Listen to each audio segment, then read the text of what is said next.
बहुत से व्यक्ति को बुखार लगता है फिर ठीक हो जाता है। ठीक होने का मतलब है कि 1-2 डिग्री नीचे आया, हल्का कम हुआ, फिर से तेज हो गया, फिर से आप मेडिसिन दे रहे हैं, फिर से तेज हो गया, फिर से हाई हो गया, फिर हल्का सा 1-2 डिग्री स्लाइटली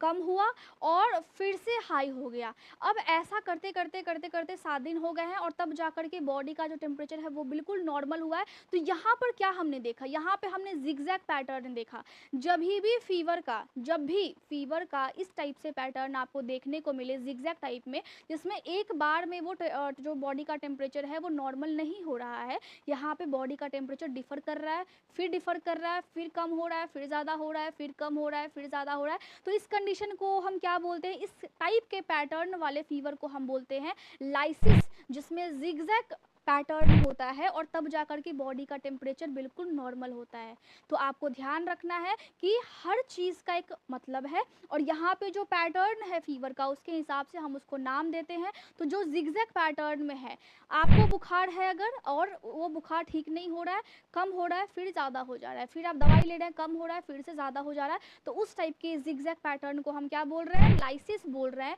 और एग्जाम में आ सकता है। याद रखना है बिल्कुल, और रिपोर्ट पे भी अगर लिखा रहे तो आपको कंफ्यूज बिल्कुल भी नहीं होना है, क्योंकि आप मेडिकल लाइन से हो तो आपको पता होना चाहिए कि बुखार है, लेकिन बुखार का पैटर्न क्या है।